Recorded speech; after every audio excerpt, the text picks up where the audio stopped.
So next one, we're gonna go through the military press. So this one, we're gonna be utilizing the barbell. We're gonna talk about the setup first. So for setup, we're gonna make sure that we get our grip about thumb distance away from the knurling, so a little bit outside shoulder width. We wanna emphasize that we have a vertical forearm, so we don't wanna be unloading the bar here, and we don't wanna necessarily be in that front rack position if we're performing a strict press. We wanna make sure that our elbows are driving through our wrists as we go through that motion. Also making sure that we're set up in the right position. We don't want our rib cage to flare out and our butt to stick out like so. Want to make sure rib cage stays down, hips stay tucked under, glutes are tight. We are not using our legs here for the military press. It's going to be all upper body strength here. Maybe as he sets that up, it will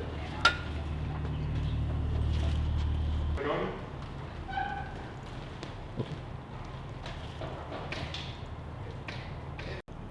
So this one, because we're starting with the barbell already at our shoulders, we're actually gonna be doing the ascent first.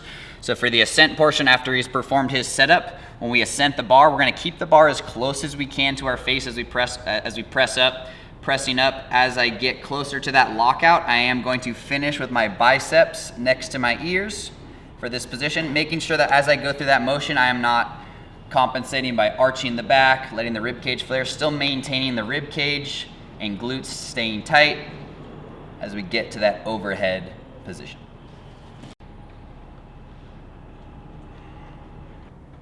Next one, we're gonna be going over the descent. So after we've done our setup, we've pressed the bar up overhead.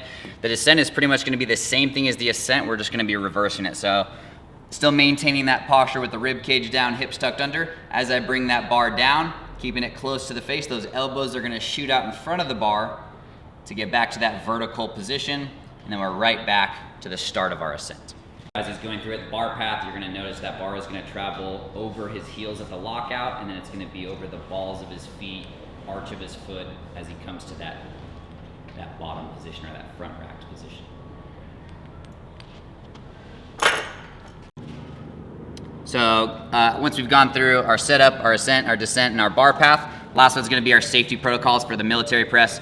So making sure that we're setting up safely to make sure that we're not causing any injuries to ourselves.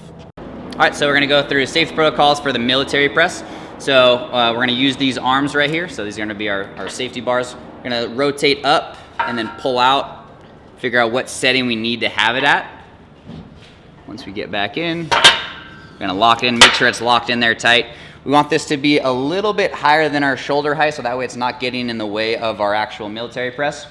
As we're going through it, if we get in trouble, we can kind of drop down. If we start to fail out, we can drop the bar, but this is gonna make sure that it's not falling on us or possibly injuring us or someone else near us.